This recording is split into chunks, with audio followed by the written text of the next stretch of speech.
En mi juventud, vivía en un departamento con mis papás y mis hermanos. Fue una época difícil para la familia. No teníamos muchos recursos y vivíamos muy apretados en ese lugar tan pequeño. Recuerdo que las paredes se compartían con los demás departamentos y se escuchaban los ruidos de los vecinos de lado a lado y los que vivían arriba también. Nosotros habitábamos en un tercer piso. Nunca me gustó vivir ahí, pues recuerdo que no eran bonitos los departamentos, y mucho menos cuando los dueños comenzaron a rentarlos a gente que era bastante problemática, sobre todo jóvenes pandilleros. Todo se empezó a poner muy feo. Destruían cosas, rayaban las paredes viejas y se escondían en los rincones a fumar marihuana, a alcoholizarse, a tener sexo sin importar la hora del día. No se les podía decir nada porque se comportaban muy salvajes. Poco a poco el edificio empezó a oler a orines y excremento combinado con cigarro, alcohol y drogas. Era cada vez más y más desagradable. Así que los que pudieron comenzaron a irse del edificio, pero nosotros, desafortunadamente, no teníamos la misma suerte. A mi padre no le iba nada bien, y en esos momentos se encontraba en su peor racha. Así que tuvimos que aguantarnos, y tratábamos de cuidarnos entre nosotros para evitar conflictos con aquellos pandilleros. Los vecinos que teníamos justo a un lado de nosotros se fueron, y a los pocos días de partir, llegó a ocupar el lugar un hombre de aspecto como misterioso. Se veía raro. No podría yo describirlo muy bien, ni tampoco lo que generaba en mí el verlo. No hablaba mucho ese hombre, y después de instalarse casi no se dejaba ver, y se nos olvidó su presencia, al grado que de repente se nos olvidó que existía. Pero, después de un tiempo comenzaron a entrar al edificio personas extrañas que no eran inquilinos, y llegaban justo al tercer piso. Entraban al departamento de este hombre misterioso que les digo. Lo visitaban mujeres, hombres de todo tipo, y no sabíamos nada de lo que ahí dentro hacían. Las visitas empezaron a ser más frecuentes, pero ahora los sonidos detrás de las paredes eran muy extraños y tenebrosos. Había sonidos como de ultratumba, lamentos y de repente llantos. Esto se fue haciendo cada día más frecuente. Lo único bueno de la llegada de ese hombre extraño fue que uno de los días se escuchó un grito muy fuerte de una mujer que pedía ayuda. Provenía desde el primer piso, y de repente se escuchó que la puerta de nuestro vecino se abrió, y el hombre salió a prisa bajando rápido las escaleras. Después de un rato se escuchaba que la mujer ya venía llorando y subiendo las escaleras con el hombre, y le estaba contando todo lo que ocurrió. Mi padre nos había prohibido salir ante cualquier situación. Él, antes de irse a trabajar, nos decía que todos los días, pasara lo que pasara en el edificio, jamás debíamos salir. Así que ese día no pudimos saber qué era lo que pasaba. Pero al día siguiente nos enteramos por nuestra vecina Chela que los vándalos se encontraban en la planta baja como siempre drogándose, y que la mujer que gritó se trataba de una clienta de ese hombre extraño, la cual venía entrando cuando uno de los vándalos intentó quitarle la bolsa y toquetearla, así que ella pegó el grito. Pero nos dijo Chela que lo más extraño fue que cuando el hombre misterioso bajó las escaleras, los vándalos no pudieron ni moverse. Al tratar de atacar al viejo se quedaron tiesos. Y nos dijo Chela que al vándalo que intentó hacerle daño a la señora, el hombre misterioso le aventó al piso y junto a sus pies varios clavos de metal, y después hizo algunas señas con sus manos, algo así como cuando uno se persina pero distinto. A Chela le tocó mirar todo, pues cuando ocurrieron los hechos, ella se encontraba echando chisme con la casera en la parte de abajo. Tanto Chela como la mujer se encerraron y tras la puerta de la casera, que tenía una rejilla, presenciaron todo aquello. Con eso doña Chela había descubierto que nuestro vecino misterioso era un brujo, uno de esos que hacían magia negra. Era un brujo de temérsele, pues la casera, que era la que le rentó el departamento al hombre, tenía más información de él, y le dijo a Chela que el hombre se llamaba Agustín. Tenía casi 60 años y era originario de Veracruz, pero eso era todo lo que sabía, porque es lo único que el hombre le quiso proporcionar. Pero fue extraña la manera en que se aclientó tan rápido el señor. Algunos ya lo conocían de su anterior domicilio, pero la eficiencia de su trabajo se corrió tan rápido que muchas personas nuevas lo empezaron a visitar. Nos dijo Chela que mientras la casera le contaba todas estas cosas, el pandillero que había intentado atacar a la mujer, de pronto se dejó caer al piso y su cuerpo se empezó a retorcer. Se le doblaban las manos de una forma horrible, como si se le fueran a fracturar, y le salía un líquido oscuro de su boca. Tenía los ojos completamente en blanco y de su boca salían sonidos guturales, como si se tratara de la voz del mismo diablo. Sus amigos que se drogaban trataban de hacerle algo, le gritaban, lo sacudían, le daban cachetadas para que reaccionara, pero no podían sacarlo de ese estado. Dice Chela que la luz de los focos empezaba a ir y el ambiente empezó a apestar. La casera lo único que hizo fue llamar a la patrulla y a la ambulancia. Había mucho nerviosismo y desesperación en el lugar, pero después de un rato el cuerpo del muchacho se quedó inmóvil, y cuando llegaron las autoridades y la ambulancia, los vándalos salieron corriendo, y los paramédicos revisaron al muchacho. Fue demasiado tarde, porque ya se encontraba muerto. A partir de ese suceso, los vándalos fueron desapareciendo como si el brujo hubiera hecho algo para que ellos ya no estuvieran más ahí. La evidencia más clara es que en el lugar donde murió aquel muchacho, el líquido que le salió de la boca, al haber caído al suelo, dejó una figura marcada como de un demonio. Eso nos aterraba mucho a los vecinos. Después de que nos contó doña Chela todo esto, nos daba más temor don Agustín, y todo lo que escuchábamos entre las paredes era realmente espeluznante. Después ocurrió algo más fuerte. Cabe mencionar que todo el edificio y sus alrededores era muy deplorable, sin pavimento, con gente muy mala y muy sucia. Ocurrían asaltos a todas horas y era una colonia altamente problemática donde a nadie le gustaba vivir. Pero en noviembre llegaron 3 coches muy elegantes con gente muy fina. Eran varias personas de traje y como que venían cuidando o escoltando a uno de ellos en particular, y los vimos cómo entraron y se metieron al edificio. Los fuimos siguiendo de lejos, pues llamaban mucho la atención, y unos entraron al departamento del brujo y otros se quedaron afuera custodiando. Ese día en particular, fueron diferentes las atenciones del brujo hacia esos señores. Sus trabajos fueron a otro nivel, pues se hicieron sacrificios de animales. Yo vi con mis ojos cómo metieron gallinas y otro animalito en una jaula tapado.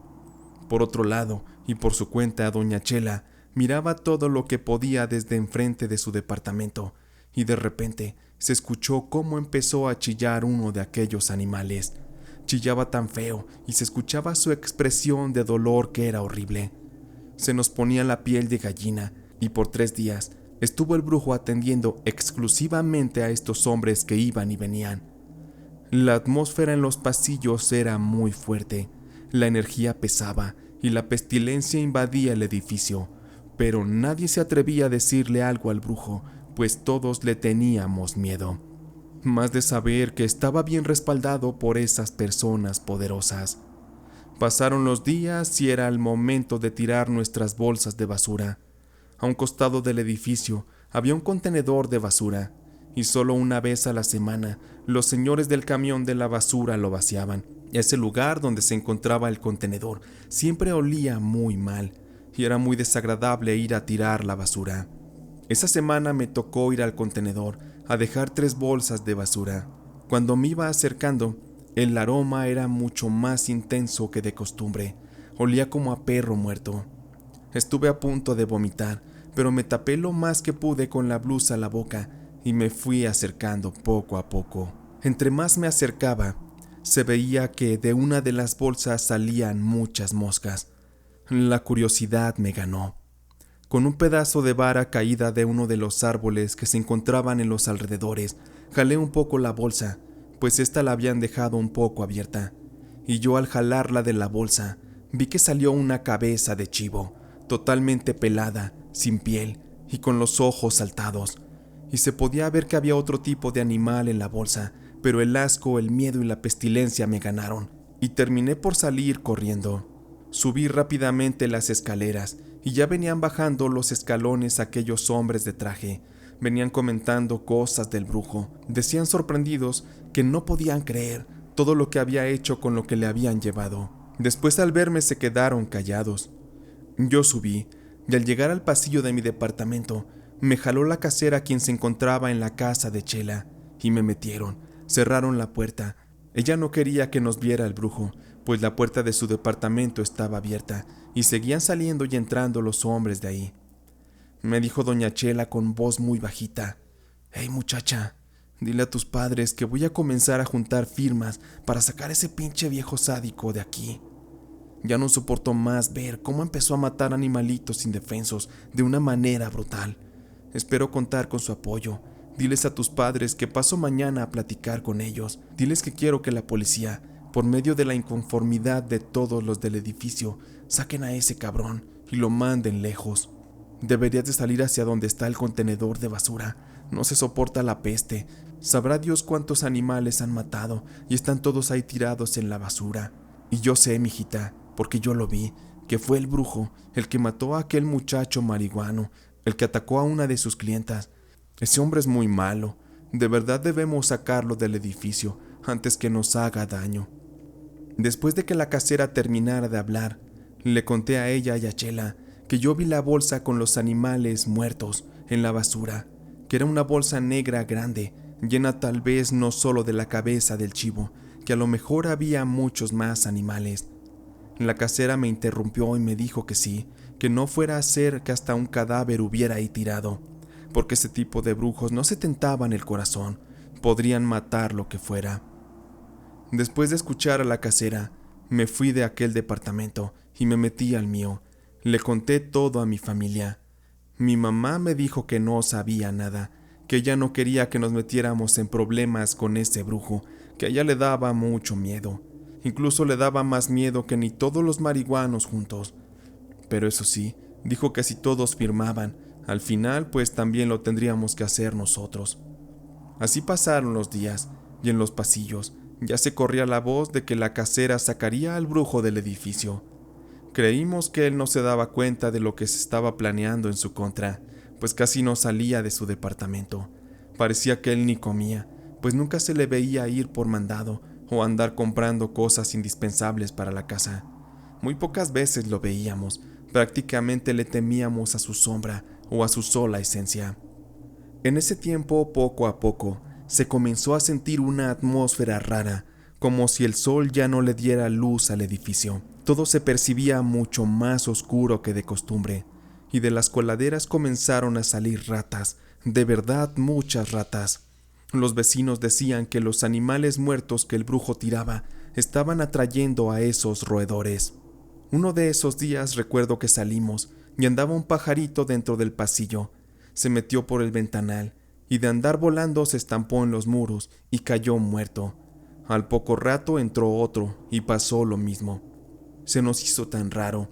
Ya después era muy frecuente encontrar pajaritos muertos en los pasillos, y los vecinos comenzaban a decir que los asustaban por las noches, que se escuchaban ruidos y se veían sombras. Nosotros, que estábamos al lado del brujo, podíamos escuchar que a las 11 de la noche este comenzaba a rezar a la misma hora. No entendíamos lo que decía, solo escuchábamos sus murmullos, como si invocara o rezara. No sabíamos bien qué era lo que hacía, pero era evidente que algo ocurría, pues todo el ambiente era muy pesado en el lugar y ocurrían cosas misteriosas. La casera, por su parte, continuaba con su recolección de firmas, y un día comenzó a preguntarnos a todos los inquilinos que si no habíamos visto a su gata Blanca. Era una gata muy gorda y bonita. Esa gata constantemente se le perdía y se escapaba del departamento y se paseaba por todos lados. La casera estaba muy preocupada, y ahí traía a la pobre de doña Chela buscando a la gata, pues la trataba como si fuera su hija, porque esta mujer no tenía hijos y la gata era su única compañía. Pasaron los días sin nada, y cuando llegó la siguiente fecha para tirar la basura, fuimos mi hermano y yo a tirarla, y me dice «Mira, nada más quién está aquí». Cuando yo volteo hacia donde estaba mi hermano, vi a la gata Blanca. en condiciones horribles y llena de sangre. La habían matado de una forma espantosa, le habían arrancado violentamente las extremidades y le habían clavado en el hocico y en los ojos varios clavos.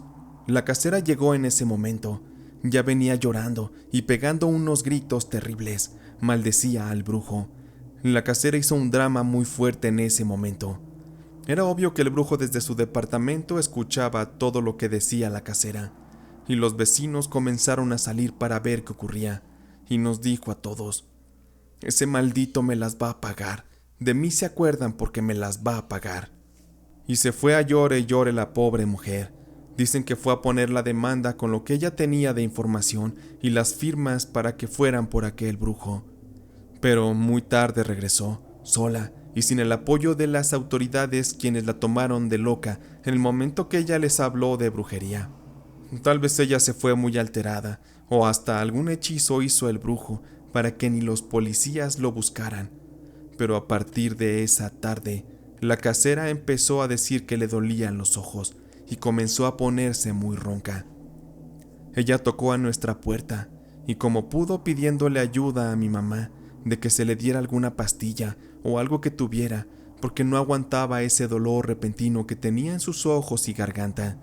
Mi mamá con temor le preparó unos tecitos y le dio algunas pastillas para el dolor que ella guardaba para cuando nosotros nos enfermábamos. Al final le dio todas las medicinas y le pidió que se fuera, porque mi mamá no quería problemas con el brujo. Y es que nos tenía a nosotros, sus hijos, y tenía también miedo nos pasara algo. La casera como pudo le contestó que estaba sintiendo cosas muy feas. Ella decía que el brujo le había hecho un trabajo para callarla y calmarla, y decía sentirse enrabiada de que el brujo le hubiera matado a su gata. Con tristeza e impotencia, nos decía que aquel maldito hombre quería ahora matarla a ella, y a todo al que osara en ofenderlo. Mi mamá terminó echando a la casera del departamento y le pidió que se fuera a descansar. Por la noche se escuchaban lamentos y un llanto doloroso de aquella pobre señora. Era evidente que lo que le estaba pasando le estaba generando mucho dolor, pero no podíamos hacer absolutamente nada. Lo que estaba ocurriendo se salía de nuestro alcance. Al día siguiente había un alboroto. La puerta del departamento de la casera estaba abierta y mi hermano se fue a asomar y gritó muy fuerte del susto diciendo que la casera estaba muerta. Salió rápido mi mamá y bajaron las escaleras. También se arrimaron más vecinos. Ante ellos estaba tirada la mujer con los ojos abiertos, muy saltados, y con sangre escurriendo de estos y también de su boca. Su muerte fue muy rara, pues sus ojos y su boca parecían que presentaban quemaduras. Esa vez llegó la policía y los de la morgue, y después de mucho rato de analizar la escena se llevaron el cuerpo.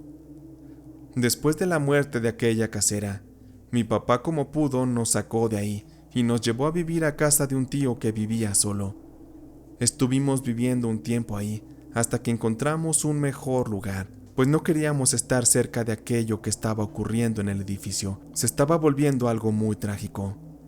Dicen que el brujo se quedó ahí mucho tiempo, hasta que él quiso, y sembró mucho miedo con los inquilinos que se quedaron a vivir en aquel lugar. Después de 2 años, por fin el brujo se había regresado a Veracruz por voluntad propia, y porque tenía según trabajos importantes que hacer por allá, seguramente sembrar el miedo y curar a otros. Ahora se cuentan historias de terror de aquel departamento donde él vivía. El lugar quedó marcado. Ahora nadie quiere vivir ahí. Pero ahora veo que la maldad existe y vive dentro del corazón de algunas personas. Por eso les doy el consejo de que se vayan si es que perciben que hay alguien cerca que les pueda hacer daño. En este caso nosotros corrimos con suerte, pero puede que ustedes no, porque la brujería no es cosa de juego y esta podría acabar con sus vidas.